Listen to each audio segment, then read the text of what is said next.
E aí, pequeno investidor, tudo certinho com você? Vamos investir bem? Pois é.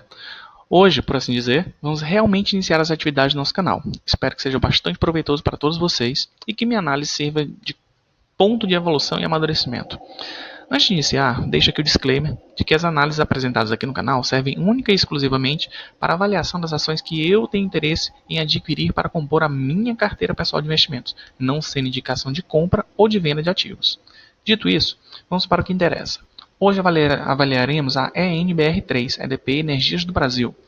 Sendo a nossa primeira análise, vamos demorar um pouco mais para que todos vocês possam acompanhar com mais detalhes como funciona o meu método de precificação de ativos. Vamos descobrir juntos se o preço cobrado hoje na empresa EDP é justo, sobrevalorizado ou se está descontado, de acordo com os meus critérios pessoais de avaliação. Dando início à nossa série de vídeos, optei por deixar a planilha toda em branco para que façamos o preenchimento gradual à medida que tecemos alguns comentários breves, para facilitar o entendimento de todos de como funciona o meu método de valuation de empresas. Em vídeos futuros, pretendo deixar a planilha pré-preenchida com os dados dos balanços para que aceleremos o processo, tornando os vídeos mais dinâmicos, mas, por hoje, vamos com calma. Então vamos lá. Aqui é a planilha, né, que a gente já fez a apresentação dela nos nossos vídeos iniciais, e a gente vai começar a fazer a alimentação desses campos em branco, e subsequentemente as fórmulas vão começar a trabalhar para a gente. Tá bom? Deixa eu apagar isso aqui que eu esqueci. Vamos iniciar aqui. Deixa eu pegar os dados. Prontinho. Vamos começar aqui com a receita líquida. Receita líquida aqui muito importante. Oxigênio da empresa. Vamos aqui colar os dados certinho. Vamos lá, gente. O que é que a gente percebe aqui nessa receita líquida? Deixa eu apagar isso aqui também. Então, que eu estava fazendo uns testes. O que a gente percebe aqui na receita líquida? A receita líquida da empresa em 2009 era 4,6 bilhões. Um adendo aqui antes, tá, gente? Os números todos estão em bilhão. Então, tudo que vem aqui antes do ponto, à esquerda do ponto, é bilhão. Após o ponto, milhão. Para a gente não ficar trabalhando com números enormes, né? Então, a gente vem aqui de 2009, 4,6 bilhões. 2010, 5 bilhões. 2011, 5, quase 5,5. 6,5 bilhões, 7, 8, 10, 9, dá uma decaída aqui em 2016, sobe de novo aqui vertiginosamente em 2017, mantém o crescimento em 2018 e se mantém estável em 2019. Né? O que é que a gente percebe na empresa, olhando rapidamente? Que a receita líquida tem uma evolução bem bacana. E aqui a gente vai descobrir qual é essa evolução, do que é que a gente está falando. Então a gente pega aqui, tem todos os períodos alinhados, a gente joga pelo período inicial, joga o período final 2019, são 10 períodos evolutivos, então a gente tem que a receita líquida dessa empresa, cresce numa taxa de 11,47 anualizada, né, como se fosse uma taxa de juros sobre juros. É um crescimento muito bacana, né, um crescimento muito legal. A gente batendo o olho aqui, a gente já vê que a empresa tem uma evolução muito satisfatória, né? Então, essa taxa aqui está uma taxa muito boa de crescimento. Na sequência, a gente vem aqui para o EBITDA, né? O EBITDA que a gente vai fazer vai medir o grau de eficiência dessa empresa, né? Que o EBITDA, para quem não sabe, é o lucro antes de juros, impostos, depreciações e amortizações. Serve para medir o grau de eficiência operacional. Então, vamos ver como é que essa empresa aqui está. Colou aqui, né? Lembrando que esses dados aqui, gente, são dados lançados pela empresa. Eu já deixei eles todos compilados aqui numa planilha à parte e eu vou colando para vocês verem, assistirem ao vivo. Ao vivo não, né? Gravado, mas assistindo aqui a parte evolutiva das fórmulas. Então a gente vem aqui, ó, a margem EBITDA em 2009, 1,444, né? 1,5 bilhão se manteve praticamente estável aqui em 2010, 2011 de novo, estável, é praticamente a mesma receita. A gente vê aqui, ó, a receita líquida praticamente a mesma, não, deu uma crescida, né? 1 bilhão é um número grande, né? Mas a gente vê a margem EBITDA dando uma caída, mas dentro de um índice aceitável, né? Ela é bastante estável aqui nesse período. De 2012 até 2014, a gente assiste aqui uma EBITDA bem estável também, né? Só que ela perde um pouco de de eficiência, né? Mas ela se mantém numa taxa muito interessante ainda. 2015 ela dá um pico de eficiência aqui de 28, né? Retornando esses patamares aqui iniciais. Depois ela se mantém com um EBITDA ok de 2016 até hoje 2019, né? No índice de 21%. Então ele parte aqui do EBITDA de 1,444 milhões, se mantendo mais ou menos numa média estável aqui, e a partir de 2015 ele dá um salto para o número de 2 bilhões e 800, quase 3 aqui, dá uma caída em 2016, assim como a receita líquida também, e aqui a gente tem um crescimento exponencial da receita líquida, mas ó, o que é que a gente vê aqui? O EBITDA dá uma caída, então a eficiência não acompanhou a receita, o crescimento da receita líquida, e ele cai aqui para 15,54. Se a gente for analisar nos últimos 10 anos, é a pior margem EBITDA que a empresa apresenta. Mas a gente vê que a receita cresce, então ela pode trabalhar em cima dessa eficiência e melhorar esse número, né? Então a gente vem aqui para 2018, ainda dá uma crescente na receita líquida, o EBITDA melhora um pouco, em termos numéricos, né? Ele dá um salto legal, de 700 milhões praticamente, ou de 600 milhões, só que ele dá uma melhorada de eficiência. Em 2019, se mantém aqui, aumenta uns 200 milhões, né? Olha aqui como é interessante. Aí a gente começa a entender os números contábeis das empresas, né? A receita líquida em 2018, 13 bilhões 834 milhões, né? Em 2019, a gente vê que ela perde um pouco de receita, né? Isso aqui é um relatório até o terceiro trimestre, 2019, o acumulado. Ela se mantém aqui com 13.763 até o momento. Ela perde um pouco de receita líquida, mas olha aqui a margem EBITDA, ela cresce frente a 2018. Aí a gente vê aqui como é importante esse percentual, né? Então ela melhora a eficiência. Ela não cresce a receita, mas melhora a eficiência. Então vamos ver aqui como é o percentual evolutivo. Então a gente pega o início, né? O ano 1, que é o 2019, vem aqui passa por todos os anos evolutivos, vai até o ano de 2019, né? Passa de 2009 até 2019. São 10 períodos evolutivos, eu já deixo aqui como padrão, eu altero se for necessário. E a gente tem então um crescimento anualizado desse EBITDA de 7,29, né? Ou seja, em termos numéricos, né, de crescimento do número, do valor EBITDA, anualmente a empresa cresce 7,29. Né? Ou seja, ela tem uma receita líquida que cresce no montante maior e a eficiência não acompanha com tanta precisão. Né? Então, assim, a empresa vai começando a ficar maior, vai enchendo mais, vai crescendo, vai expandindo seus negócios, cresce a sua margem EBITDA também numa margem interessante, não é uma margem ruim, tá, gente? É uma margem boa, só que a eficiência ainda não consegue acompanhar o crescimento da receita líquida. Aí a gente vê aqui, ó, a gente pega lá o período inicial da margem EBITDA, vem para cá, 10 períodos, né? Período inicial, período final. Então, ó, aí a gente vê aqui claramente do que é que eu estou falando. A margem EBITDA dela vem perdendo eficiência de 3,75% ao ano. Ou seja, de parte de um patamar maior, vem descendo. Então ela cresce mais a receita, mas decresce na eficiência.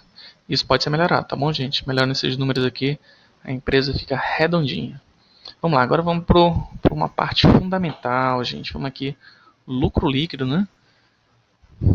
Famoso lucro. Empresa é lucro, empresa não é outra coisa. Vamos aqui, deixa eu pegar os dados de lucro líquido, todos tabuladinhos, bonitinhos, a gente cola aqui. Colou na planilha, ele já dá um percentual evolutivo. Vamos analisar aqui rapidinho ela.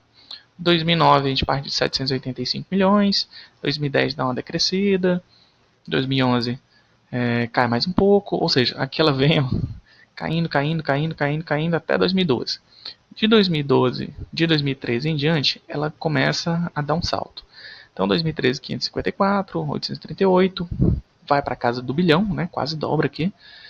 E em 2016 ela começa a decair novamente, ou seja, parece assim um ciclo evolutivo. Ela vem caindo, eu acho que atinge algum ponto de maturidade, né? de algum negócio, de algum investimento, algo assim, e ela começa a colher lucros melhores. Aí ela começa a crescer aqui, 800. Aí ela começa a atingir esse pico, né? Começa esse crescimento, atinge esse pico, cai aqui em 2016, cai de novo em 2017 e cresce de novo para em 2018, né? Praticamente no mesmo patamar de 2015 e se mantém estável aqui em 2019. Com relação à margem líquida, como é que ela está? O que é que ela consegue de fato extrair de toda essa operação? Isso aqui é muito importante. Então ela tem uma margem muito legal aqui em 2009 de 16,9%. Depois fica com uma margem boa aqui em 2010, 2011. Não é nada excepcional, mas é uma margem boa. 2012, 13 e 14, a margem dela já cai. Ou seja, é mais um índice que a gente vê de eficiência da empresa. A empresa tem que gerar lucro, né? Então a gente espera que seja um lucro constante em termos de percentual ou crescente. A gente vê aqui em 2015, quando ela dá aquele salto aqui, ao mesmo tempo ela aumenta também a margem e lucro líquido dela. Então foi um ano bacana aqui para a empresa. 2016 ela perde de novo. 2017 atinge aqui o poço dela, né, de 5,6. Ou seja, não é uma taxa boa, não é uma taxa atraente. Mas em 2018 ela recupera aqui de novo para 10,2 e recupera um pouco mais em 2019. Então vamos lá. Vamos ver aqui, período inicial, como é que está a evolução desse lucro. Pronto, em 10 períodos, 6,77. Então a gente vê que ao longo dos anos, se a gente for traçar uma linha reta aqui, anualizada, como se fosse um juros sobre um capital inicial, a gente vai ter que a empresa evolui 6,77% todo ano. Né? Então ela chega aqui, sai de 785 e chega em 15,11. Isso aqui é importante, tá, gente? Isso aqui é uma taxa legal, é uma taxa de crescimento boa, frente aos indicativos anteriores dela. Vamos aqui para o patrimônio líquido. Vamos para mais um aqui. Tá, gente, olha, o vídeo vai ficar um pouco extenso, mas é para didática, tá? É para vocês verem a planilha trabalhando e a gente aqui analisando esses números, né? Então vamos lá, a gente cola aqui.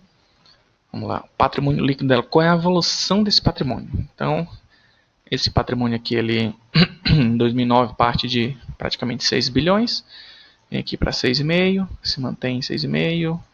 Sofre um pouquinho aqui, mas se mantém estável, estável.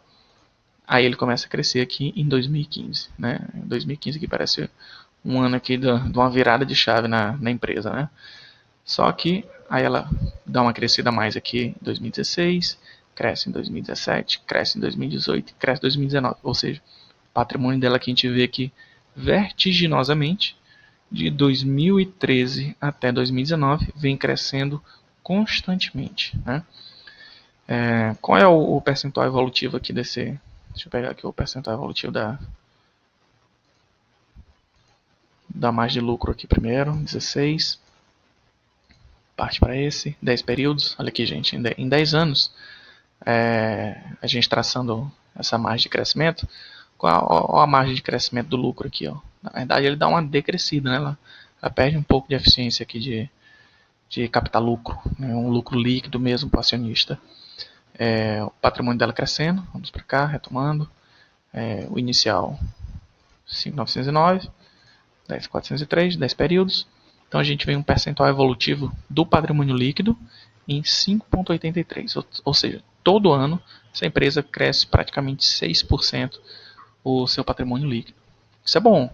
A empresa vem crescendo, vem encorpando, vem amadurecendo e vem trazendo ativos para dentro do seu negócio.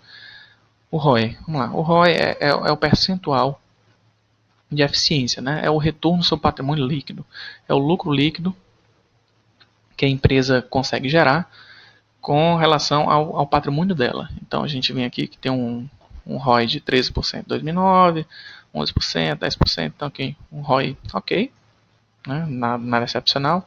2012, 2013 ela perde a eficiência, 2014 recupera, 2015 dá aquele salto quantitativo e qualitativo bacana, 2016 e 2017 perde de novo, 2018 e 2019 ela se mantém estável, né? Ela tem aqui, ó, todos os números dela em 2018 e 2019, parece que deram uma estabilizada. Vamos ver, esse não é um desses ciclos aqui, né? Que vem 2 ciclos bons, 2 ciclos ruins. Praticamente aqui 3 ciclos ok, 3 ciclos bons, 2 ciclos ruins. Ciclo, tô falando do ano, tá bom, gente? Vamos aqui de novo. Vamos ver como é que está essa evolução do ROI. Ó, o ROI já não cresce tanta coisa, né? Se mantém muito estável e o crescimento dele é abaixo de 1%, 0,89, o crescimento anualizado. Vamos aqui para o payout da empresa, né? Dividendos. Coisa boa é receber dividendo na conta, né, gente? Vamos lá. A gente pega aqui os dados. Faz aqui. Coloca o payout, né? E a gente vai entender duas coisas. Primeiro, o percentual médio de pagamento. A gente vem aqui em 2009, 37%, 2010, 50%. Isso aqui é em cima do lucro, tá, gente? A gente pega o lucro líquido e ele paga esse percentual aqui. Uma parte ele retém para a empresa, para pagamento de dívidas, crescimento, enfim, esse tipo de coisa. E a outra ele distribui entre os seus acionistas. Então o payout aqui de 50% em 2010, 71% em 2011, 2012 99%, ou seja, ficou 1% só, 2013 de novo 99%, 2014 49%, 2015 a gente vê aqui que a empresa teve números muito bacanas, mas ela teve um dividendo baixo, né? Não sei o motivo, tem que estudar mais a fundo. Mas aí em 2016 ela já volta a um patamar legal de 68%, 62%, 37%, e é que ela dá mais uma vez, 2018, 2019, ela se mantém num patamar estável de lucro, de payout, de margem líquida, de ROI. E se a gente for se a gente for fazer uma média aqui dos últimos 10 anos, ó, payout médio dos últimos 10 anos, ela paga 50% dos lucros. Ou seja, se a gente a empresa retém 50% para ela, para pagamento de dívidas e expansão do negócio, e 50% ela distribui nos seus acionistas. Vamos lá, agora a gente vai aqui vamos ver aqui primeiro o percentual evolutivo do payout. Vamos lá, gente, agora ainda aqui no fluxo de caixa operacional, vamos pegar aqui os números dele, para a gente dar uma avaliada rápida. Estou aqui, vamos lá, olha lá. Tá. Pronto, no fluxo de caixa operacional, a gente assiste aqui que em 2019 ela trabalhava com 1,3 bilhão, 2010 1,5, 1,5 praticamente também, 2012 ela dá uma caída, 2013 dá uma caída. Aqui, esses 2 anos aqui são os anos, eu acho que de perda de eficiência da empresa, né? Mas enfim, ela retoma aqui, 2014 ainda dá uma queda, 2015 ela dá aquele salto, né? Ó, tem números aqui muito bons em 2015. Então a gente vê aqui uma crescente. Ela dá talvez para expandir o negócio, ela tem gastos, contrair dívida, aí ela vem depois e dá uma alavancada aqui legal. 2016 ela parte aqui para 2,331, cresce bastante. 2017 ela já cai. 2018 ela retoma uma recuperação. E 2019 parte de novo para casa dos 2 bilhões. Deixa eu colocar aqui primeiro o payout, que eu esqueci de colocar, né, só para a gente acompanhar. Crescimento do payout, ó. Ou seja, os dividendos vêm crescendo aqui 7,33 ao ano. Número legal. Vamos lá, fluxo de caixa operacional, 0,13, vamos dar uma acelerada aqui, 10 períodos.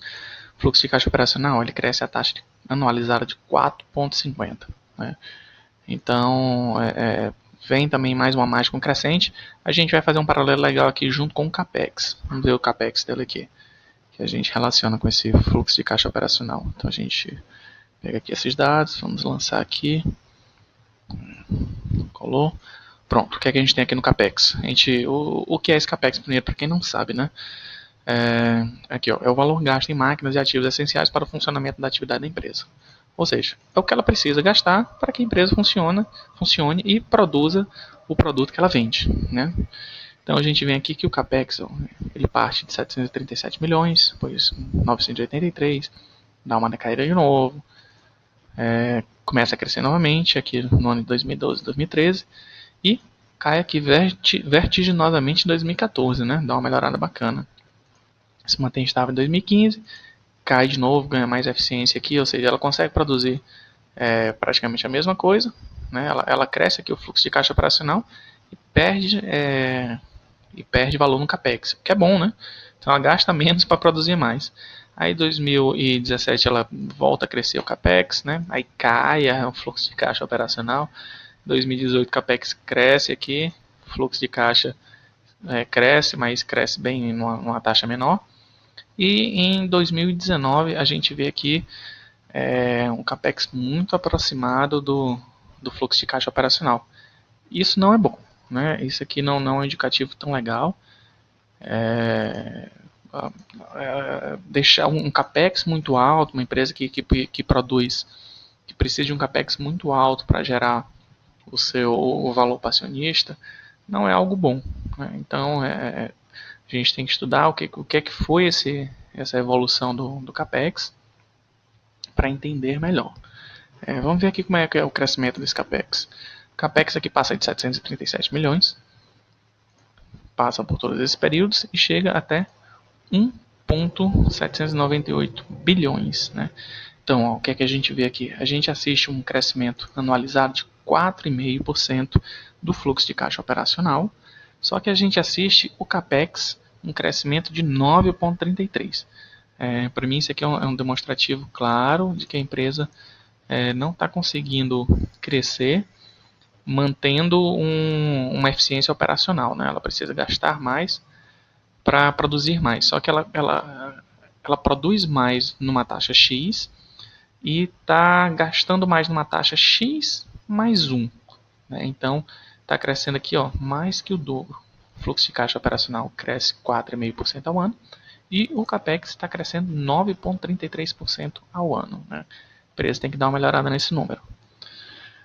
Vamos aqui agora para a questão do caixa líquido, as disponibilidades, o dinheiro que a empresa tem em caixa, né? Isso aqui é o dinheiro que ela, depois de fazer tudo, né, reter parte dos lucros, acaba ficando com uma parte disso no caixa da empresa. É dinheiro vivo, né, na mão da nossa querida EDP. Vamos lá, a gente cola aqui os dados. Ó, a gente vê aqui que em 2009 ela não tinha nada de caixa, ou seja, não sobrou nada para ela. Em 2010 ela já tem aqui o caixa líquido de 1,126. Depois dá uma decaída, continua caindo aqui em 2012. 2009 ela retoma o crescimento do caixa.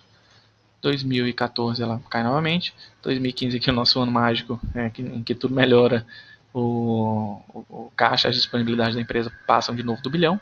2016, olha o caixa que ela faz um caixa legal. Em 2016, o que é que se dá isso aqui? A gente vê aqui que, por exemplo, em 2016, margem líquida vai perder aqui um pouco de operacional, patrimônio líquido esse. Cadê o payout aqui? Ainda distribuiu um dividendo bom aqui, né? 68% nesse ano. E acumulou um caixa aqui de 2 bilhões. Isso é legal. 2017, a gente vem aqui, caixa líquido dá uma caída em 300 milhões.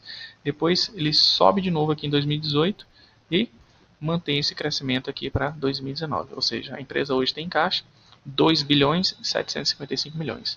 Isso é bom? Isso é ótimo. Vamos lá. Agora, 582, a gente vai aqui o fluxo de caixa livre primeiro, né? Pra gente. Ô, gente, acabou passando o fluxo de caixa livre aqui, que é super importante. Vamos falar um pouquinho aqui dele antes, a gente fazer esse preenchimento. Fluxo de caixa livre. O que é esse fluxo de caixa livre? É justamente essa eficiência que a gente estava conversando aqui do fluxo de caixa operacional e do CAPEX, né?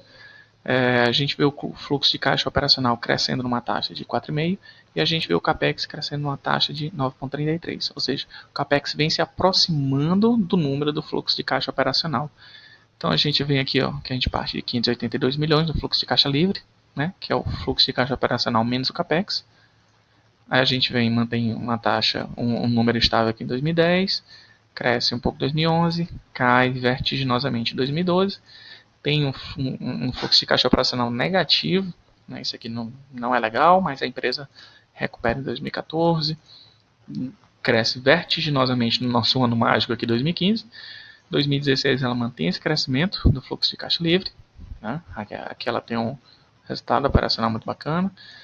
2017 ela decai de novo esse fluxo de caixa livre. 2018 ela mantém praticamente estável e 2019 cai bastante o fluxo de caixa livre, ou seja, em 2019 o CAPEX se aproxima muito do fluxo de caixa operacional. Então vamos ver aqui como é que está esse crescimento. A gente parte lá de 582 e vem até 671.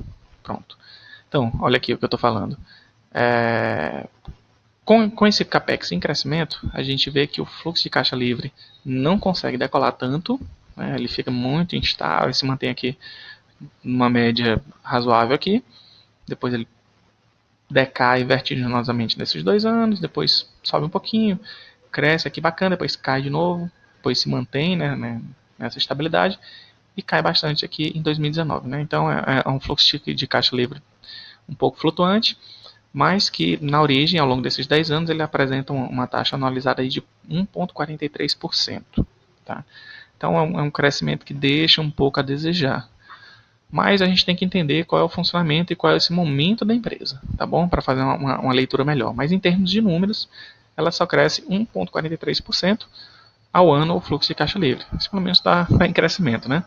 Vamos agora para o caixa líquido, a gente já falou, que é o dinheiro na mão da empresa, né? Vamos só lançar aqui a taxa dele, né? Partindo de zero, gente, o cálculo ele não dá certo. Então o que é que a gente faz? A gente parte aqui a partir de 2010, né? 1,126 bilhão e termina em 2,755 bilhões. Só que agora não são mais 10 períodos evolutivos, né? Como a gente cortou o primeiro que era zero, a gente vem aqui para 9 períodos evolutivos. Então, o caixa, o dinheiro na mão da empresa, cresce numa taxa de 10,45%. Isso é legal, número bom. Até agora que a gente fazendo análise, a empresa é boa, sim, tá? Ela tem alguns ajustes que precisam ser feitos, mas é uma empresa boa, uma empresa constante, uma empresa estável, uma empresa que apresenta números positivos, tá? Vamos agora para as dívidas, né? Agora na parte das dívidas, dívida bruta. Vamos lá, deixa eu pegar aqui esses dados. Vamos lá, colou aqui. Então pronto. A gente vem aqui que a dívida bruta partiu de 3,123 bilhões, 112 milhões. Manteve estável aqui em 2010, 3,3 bilhões, 3,6 bilhões. Ó, a gente já assiste aqui um crescimento, né, da dívida bruta. A empresa que vem se alavancando ao longo do tempo, um pouquinho aqui, depois cresce mais. Aí ela consegue fazer um abatimento aqui dessa dívida em 1 bilhão. Depois se mantém estável, cresce novamente a dívida, mantém a dívida estável, mantém a dívida estável, cresce de novo a dívida, cresce de novo a dívida. Isso aqui se deve, aí a gente tem que fazer um estudo mais aprofundado, né, do case da empresa. Eu acho que é a expansão do negócio, né? Então ela sempre está endividada e é uma coisa normal nesse ramo de energia, por causa da previsibilidade do caixa, do dinheiro que vai entrar, enfim, a gente consegue projetar com mais segurança, ela acaba trabalhando bastante alavancada, né? Mas ó, se a gente for ver aqui, ela está com um crescimento bem expressivo dessa dívida bruta, né? Vamos ver aqui como é que está a evolução dela. Período inicial, passa por todos os períodos, vem aqui para o período final. Então ela cresce, ó, a dívida bruta cresce numa taxa de 10,89 ao ano. A gente vê aqui que o caixa também vem crescendo nessa mesma taxa, então eles estão aqui, digamos que é equivalente. Ela consegue guardar determinada quantia de dinheiro, a empresa funciona, ela paga tudo, sobra um lucro também constante, ela tem um fluxo de caixa que não está tão interessante, mas o caixa líquido dela vem crescendo praticamente na mesma proporção da dívida bruta. Quando a gente parte aqui para a dívida líquida, a gente vê aqui, partiu de 3 bilhões, deu uma decaída, caiu um pouco, subiu de novo, caiu, se manteve estável, cresceu bem aqui em 2015, né? A gente vê que ela tem uns resultados bons em 2015, e por conta desses resultados bons, ela se sente talvez segura, né? Veja que há a capacidade de expansão, se mete em novos projetos e acaba se alavancando mais, né? Ela começa a quitar essa dívida em 2016, cresce de novo em 2017, cresce em 2018 e cresce em 2019. Ou seja, ela está se alavancando aqui ao longo desses últimos anos. Como é que está o crescimento aqui dessa dívida? Pronto, ela vem crescendo aqui a dívida líquida, né? Vem crescendo uma taxa de 6,77 ao ano. Ó, se a gente for prestar atenção, aqui dado interessante, a dívida líquida dela cresce a 6,77 ao ano e o lucro líquido dela cresce também a 6,77 ao ano, né? Então, de acordo com o que ela consegue lucrar a mais, ela também acaba se endividando, provavelmente para expandir o negócio. É como eu falei, tem que dar uma estudada no case da empresa, mas a empresa parece muito redonda, né? Parece que o pessoal trabalha muito bem esses números e não mete os pés pelas mãos. A gente vem aqui por último, a gente tem aqui a dívida bruta sobre o patrimônio líquido, né, que indica a relação entre o crescimento do patrimônio líquido e o crescimento da dívida bruta. Resultado maior do que 1 indica que a empresa possui mais dívida que patrimônio. Né? Os números muito altos indicam um perigo de endividamento excessivo. Então, ó, a empresa que parte de 0,53, então, em relação ao patrimônio dela, a dívida bruta correspondia nesse ano aqui a metade do patrimônio, se manteve na metade do patrimônio, mais a metade do patrimônio, retorna para esse patamar aqui nos anos 2013 e 2014, a dívida bruta correspondendo a metade praticamente do patrimônio líquido da empresa, depois ela se endivida de novo em 2015, no nosso ano mágico. Em 2016 ela dá uma caída, se mantém em 2017, aí vem de novo aquela crescente, né? 2017 ela parte, cresce em 2018 e em 2019 0,84, ou seja, ela tem hoje uma dívida bruta equivalente a 84% do seu patrimônio líquido, tá? Vamos ver aqui como é que está o percentual evolutivo analisado. Bom, 10 períodos, então essa relação cresce 4,78% ao ano. A dívida líquida sobre a EBITDA, né? Aqui mais um indicador para medir a questão do endividamento da empresa, né? Valores acima de 2,5 é considerado uma alavancagem perigosa, né? Aí a gente tem que analisar o segmento também, né? Aí a gente vê aqui que ela historicamente, ela parte aqui de 2,16 em 2019, com um endividamento alto, decresce ele em 2010, mantém ele mais ou menos estável, crescendo um pouco em 2011. 2012 é que ela se super endivida, né, dá uma alavancada muito grande, muito forte, né, 2,82. Depois ela retorna a um patamar aceitável, fica num patamar melhor ainda em 2014, né, o melhor patamar dela aqui em termos de endividamento. Retorna aqui o endividamento a crescer em 2015, se mantém estável em 2016, 2017 ela se endivida novamente no nível mais alto, né? 2018 ela decresce e em 2019 eu acho que ela atinge um dos pontos mais altos, né? Só perde para 2012. Então ela tem aqui um endividamento de 2,05, mas é tranquilo porque os recebimentos dela são estáveis, constantes, a previsibilidade do caixa dela também é muito seguro, por ser uma empresa do setor elétrico. Então não vejo problema nessa alavancagem, desde que ela seja para crescimento do negócio, não que seja um endividamento para manter a atividade atual. Vamos lá, então a gente tem aqui 2,16 e a gente vem para 2,05, tá aqui. Então, ó, então ele vem ao longo dos anos, na verdade, caindo, né? Então isso aqui é bacana, esse número. Ele vem demonstrando que essa relação dívida líquida EBITDA vem caindo quase 0,5% ao ano, tá? Pronto, gente. Então a gente terminou aqui de fazer esses preenchimentos, né? São os lançamentos contábeis que eu acho interessante e foi muito bacana aqui comentar com vocês. E agora a gente vai partir para essa parte bem aqui de preenchimento do coração da nossa planilha, né? Aqui qual é a primeira coisa que a gente tem que fazer? Vamos lá. Só um minutinho, peraí. Pronto, gente. Agora a gente vai iniciar a parte bacana, né?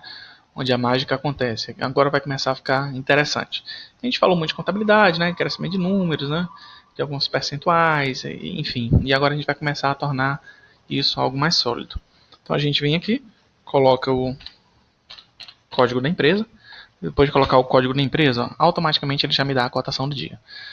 Essa cotação do dia aqui ela é automatizada, né? Então ele pode ir mudando aqui de acordo com o que a gente for fazendo os nossos cálculos.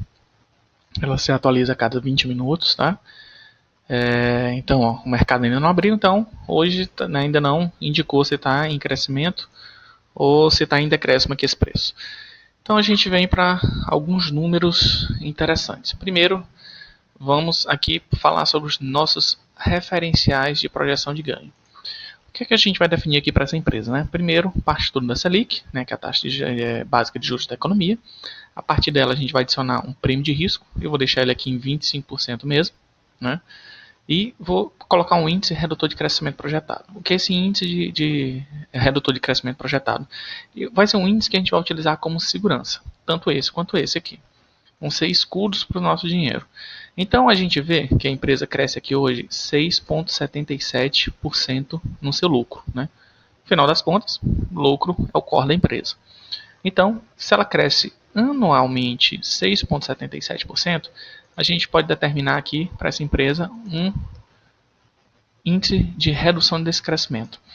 A gente pode trabalhar nela aqui acreditando que essa empresa vai crescer 75%. Por que eu não coloco 100%, gente?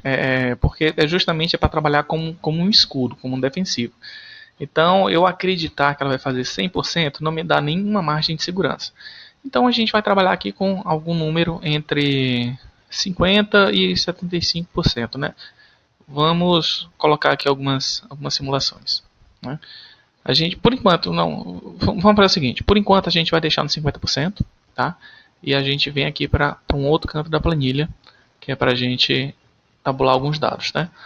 Vamos aqui. Primeiro é o preço médio histórico da cotação. Vamos lá. Somando todas as cotações de todos os fechamentos dos pregões de 2009, a gente vai ter o preço médio aqui de R$ 9,05. Fazendo a mesma coisa em 2010, 11,80, 12,67. Depois ela dá uma caída em 2012, 2013 cai, 2014 cai novamente, 2015 começa uma subida, né, aquele ano mágico aqui, então ela já dá uma melhorada nos números. 2016 o mercado continua acreditando nela, 2017 se mantém estável, 2018 se mantém estável e 2019 começa a crescer aqui com força, ou seja, ela passa aqui parte da casa dos 13, e em 2019 ela vai para 18, né? O que isso quer dizer? A gente tem um preço médio nos últimos 10 anos, somando todos os anos aqui, dividindo por uma média aritmética, a gente vai ter 12,69 o preço médio. O percentual evolutivo dela, vamos lá, ó, o preço cresce 7,61. Olha aí essa relação que legal, gente. Cotação sempre acompanha lucro, né?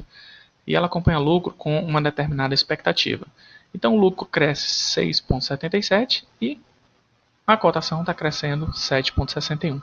Então ela está crescendo mais do que o lucro, já dando uma expectativa em cima dessa empresa. O mercado acredita que ela vai crescer um pouco mais, que o lucro vai ser maior, então a cotação já passa, o crescimento da cotação já passa do crescimento do próprio lucro gerado pela empresa. Né? Aí é uma questão de expectativa. A média histórica do PL, vamos lá, a gente colocar aqui logo o valor inicial, final, 10 períodos. Então a gente vê que o PL histórico da empresa é um PL médio, tá, gente? Somando todos os PLs de todos os pregões dos anos, a gente vai ter aqui uma média aqui em 2009, a média dela era de 7, o PL era 7, 2010 9,9, dá um salto legal, 2011 já salta de novo, 2012 salta, 2013 decai um pouco, 2014 cai, 2015 cai mais ainda. Agora, aqui a gente assiste, aqui não é uma relação cai porque a cotação cai, né? A gente assiste em 2015 um PL de 4,9 porque o lucro cresce muito, né? É aquele nosso ano mágico aqui que a gente vem falando desde o começo. Então vamos lá. 2016 o PL passa para casa dos 9,7, 2017 12,3, né? 2018 para 5,9 e 2019 7,6, né? A gente vê, ó, que ele passa aqui de 2019 18,85 e desculpa, gente, começando aqui em 2009 com 9,05, a cotação dobra para 2019, né, para 18,85, mais que dobra, né? Só que a gente vê que o PL ele fica muito estável, né? Então isso aqui é só uma questão numérica de preço, porque o lucro está acompanhando, está sustentando esse preço. Então quem investir aqui está tendo praticamente o mesmo retorno, né? O mesmo tempo de retorno para o seu investimento. Então vamos lá, a gente vê aqui que ela cresce anualmente 0,83, né? O PL é algo mais estável. A média histórica dela, somando todos os PLs, né, vai ser 9,7. A gente vê mais um aqui, preço, a média histórica do PVP, né? Os números negativos indicam dívida líquida ultrapassou o patrimônio líquido da empresa. Então vamos ver se há alguma anormalidade aqui. 4.6, período inicial, período final, 10 períodos. Então a gente vê aqui, ó, saudável, né? Um PVP aqui saudável, nada fora do comum, né? Então a gente vem aqui para o nosso último campo histórico, né? Aqui, gente, essas células aqui são alguns dados históricos para a gente acompanhar a evolução da empresa. Isso aqui é muito legal. Ó. Eu gosto muito de ver esse PL, porque, olha, apesar do preço ter partido de 9,05 preço médio, de todas as cotações de 2009 para todas as cotações até hoje de 2019, o preço mais que dobrou. Só que olha aí, ó, olha como o lucro vem sustentando esse crescimento. Isso que é legal, né? A gente vê, ó, que a expectativa aqui de retorno era de 7 e aqui 7,6. Apesar de ter dobrado, se manteve na mesma média, né? Então a gente vê mais um dado aqui que é o EV/EBITDA. Tem um crescimento aqui de 1,87, ou desculpa, 1,25, né? A gente vê aqui o percentual evolutivo, vê que se mantém aqui nesses anos de 2010, 11 e 12.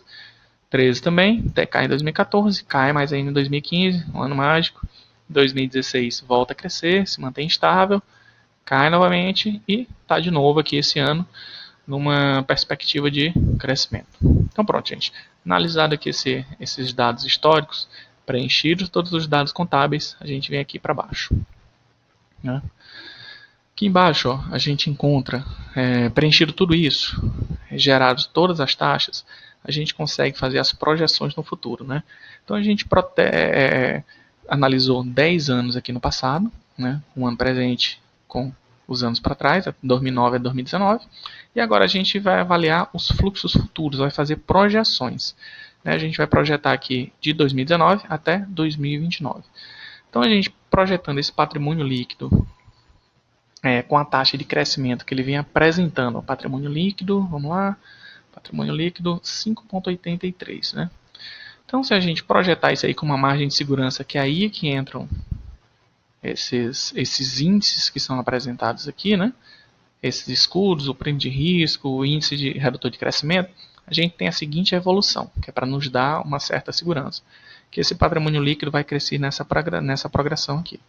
Que em 2020 o patrimônio vai ser 10 bilhões 717 milhões, 2021 11,09, 11,350, 11,618, 12, 12,300, 12,700, 13, 13,400, 3,879. Ou seja, a gente faz essa projeção com redutores para nos dar determinada segurança, para que ele nos dê o valuation do book value futuro trazido a valor presente. Né? A gente faz toda essa projeção para o futuro, né? Assim como a gente faz a projeção aqui também do payout, né? Faz toda essa projeção, depois faz alguns cálculos matemáticos e traz tudo isso aí a valor presente. Então, ó, a gente vê aqui que o dividendo acumulado futuro é de 10,93. Né? A gente está falando aqui dessa linha do payout. E o dividendo acumulado futuro trazido a valor presente, ele acaba se caracterizando como 6,71. Ainda sobre essa linha, a gente vem aqui para o book value. Né? Então, o book value por ação em 2029, com 10 períodos, ele está na casa de R$ 22,87. Isso, gente, considerando o crescimento histórico dos 10 anos passados projetados para o futuro, com uma margem de segurança. Tá? A margem de segurança que a gente projetou aqui foi de 50%. Então, ó, esse book value trazido a valor presente, ele vem aqui para o valor de 14,04. Para que vai servir isso? A gente vai pegar esses valores futuros trazidos a valor presente, somar esses dividendos ao book value do patrimônio, né? E a gente vai ter um dos nossos valuations. Vamos olhar aqui. Pronto. Então a gente vem aqui, gente, ó, book value futuro trazido a valor presente. Então, gente, agora a gente já vai passar para essa parte final, que é para a gente não estender mais o vídeo, né? Em outras análises, a gente vai tecendo outros comentários, né? Então as lacunas que vão ficando vão sendo esclarecidas nas próximas avaliações, né? Então a gente vem, ó, depois de preenchido esses dados contábeis aqui no centro da planilha, né, escolhidas os períodos e lançado aqui o período evolutivo. Depois que a gente analisou um pouco aqui o preço histórico, preço médio histórico, a média histórica do PL, PVP, a gente vem direto para o nosso core aqui da planilha, né? Que são de fato os valuations. Então, de acordo com esse book value que a gente estava falando por último, futuro trazido a valor presente, a empresa poderia estar custando hoje, tranquilamente, R$ 20,75. Ou seja, a gente tem um upside de 4,90%, ou seja, 5% de desconto. Ela estaria, de acordo com esse valuation, descontada em 5%. Lembrando, gente, que a gente está com uma margem de segurança em cima dela.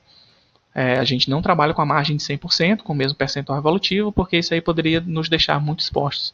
Então, o book value com esse upside de 5% está dando compra para a gente. Então, o preço dela, além de estar justo, está descontado ainda, né, em mais de R$ 1, tomando em conta essa cotação ainda do fechamento de ontem, 19,78. Bom, a gente vem aqui para o segundo. Vamos aqui para o mais simples, né? O valor intrínseco de Graham.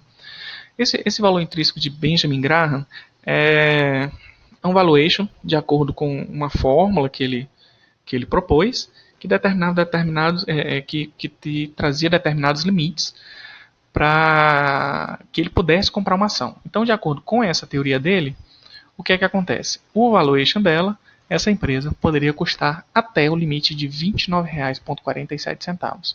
Ou seja, de acordo com ele, a nossa ação, que hoje custa 19,78, está com um upside de 49%. Ou seja, está muito bom para compra, de acordo com esse valuation, né? Com o próximo, a gente vem aqui, o valuation do fluxo de caixa livre. Como a gente viu aqui, o fluxo de caixa livre da empresa, vem aqui, o fluxo de caixa livre, tem crescido por conta desse último número aqui, numa taxa muito tímida de 1,43. A gente vem assistindo taxas muito boas aqui, só que quando chega nesse fluxo de caixa livre, por conta desse capex que está em crescimento, acaba dando uma taxa tímida. Com essa taxa tímida aqui, o nosso fluxo de caixa livre, por esse valuation, né, está dando um downside de 54%. Ou seja, não daria compra. Na minha avaliação, esse fluxo de caixa livre não vai estar tão alinhado com essa empresa por conta do segmento dela, né? Ou fosse um segmento bancário, um segmento financeiro, eu acho que esse fluxo de caixa livre ele ia estar mais alinhado com relação à realidade. Então, vamos partir aqui para a próxima avaliação. Uma das avaliações que eu mais gosto, que é a questão do lucro líquido, né? O lucro líquido, gente, dessa empresa que ela vem apresentando aqui um crescimento de 6,77, né? Jogada a nossa expectativa de prêmio de risco de 25%, adicionado também o nosso índice redutor de crescimento de 50%, essa formulação vai nos trazer o seguinte valor, que se a empresa mantiver, apesar desses índices redutores, né, esses índices que eu chamo de índice escudo, apesar desses índices que a gente lança em cima dessa taxa de 6,77% ao ano, por esse valuation do lucro líquido, essa ação poderia custar até R$ 38,61. Então a gente está aqui com um upside de 95,21%. Ok, gente? Num dos últimos aqui, a gente vê as médias do mercado nos últimos 20 pregões, por exemplo, foi 19,10. Então a gente está aqui com uma tendência crescente. Se a gente for olhar os últimos 30 pregões, tá, gente? Isso aqui é automático. A gente coloca aqui e ele já dá a média de todas as cotações. Então, dos últimos 30, a média custava R$19. Então, a gente mantém aqui que a gente está no crescente. Nos últimos 50 pregões, a gente está a 18,96. Então, gente, a gente está assistindo aqui o crescimento do preço dessa ação, porque ela vem apresentando bons números ao longo de 2019. Né? Se a gente jogar um pouquinho mais longe, os últimos 100 pregões, ó, A gente tem aqui que o número estava no patamar maior, depois ele começou a dar uma decaída, né? Olha aqui, caiu um pouco, né? Alguns centavos, e depois está começando a subir novamente. Então hoje, mesmo com esse preço um pouco alto em relação à média histórica do ano, eu acredito que a empresa, por esses valuations do lucro líquido, do book value, futuro trazendo valor presente, pela fórmula de Graham, né, apresenta um preço de compra ainda atraente. Na minha avaliação, com os meus critérios pessoais, essa empresa ainda está descontada. Tá, gente? Então, vendo tudo isso aqui, eu pretendo fazer essa aquisição e trazer ela para dentro da minha carteira. Mais uma avaliação aqui que vale ser citada, gente, é o dividend yield dos últimos 12 meses, né? Então, olha aqui, mais um dado interessante. Além dessa expectativa de crescimento aqui da ação, que ela pode ainda ir com segurança até R$ 38,00, até R$ 20,75 pelo book value e até R$ 29,00 aqui por Graham, a gente vê que ela ainda tem um retorno de dividendo, né? O retorno de dividendo dela, o rendimento, né? Se você paga hoje 19,78 centavos, ela vai estar rendendo 4,91%, que é 1,81 a menos do que a Selic. Então tá, traduzindo isso aí, o que é que faz? Você investe 19,78 na Selic, você ganharia 5%. Você investe R$19,78 na NBR, você ganha 4,91% de rendimento. Só que qual é a diferença? Aqui você só ganha isso. Aqui você vai ganhar com esse crescimento que ainda está indicado. E se você, gente, se você investidor comprar num preço mais barato, deixa eu simular aqui, tirar esse preço automático e colocar um preço menor. Deixa eu ver aqui, eu acredito que 19,45. Ok. 19,46. 19,47. 19,48. Você vai já entender, gente, por que eu estou fazendo isso. 19,49. 19,52. Opa, eu tô indo no sentido contrário aqui. Desculpa, gente. 19,39. Pronto, olha aí. Então, se você comprasse essa ação a qualquer preço, tomando como base o dividend yield que ela pagou de 97 centavos no último ano, se você comprar ela abaixo de 19,40, além da expectativa de crescimento da empresa, você ainda estaria investindo praticamente como se fosse uma renda fixa, né? Lógico, gente, entendendo, isso é uma renda variável. O lucro pode não se concretizar e esse seu rendimento aqui de 5,01 cair. Mas pela avaliação que a gente fez aqui da empresa e pelo ramo dela, é muito difícil que isso ocorra. E isso na minha avaliação pessoal. Então, gente, você comprando no preço de hoje, né, você estaria abaixo do preço Selic. Mas se você comprar ela com o preço abaixo de 19,40, você, além da expectativa de crescimento, você estaria também levando um rendimento igual ao da Selic. Então, gente, fazendo um resumo aqui dessa empresa, para mim é uma empresa que dá compra e eu vou colocar ela na minha carteira, mesmo com esse preço aqui, estando em ascendência, porque eu acredito que essa empresa ainda vai se expandir bastante nos próximos anos e talvez até nos próximos meses. Então, gente, por hoje é só. Eu sei que o vídeo ficou muito grande, mas não esqueça aí de curtir o canal, não se esqueça de se inscrever também, para dar uma força para que a gente possa trazer novas avaliações para vocês.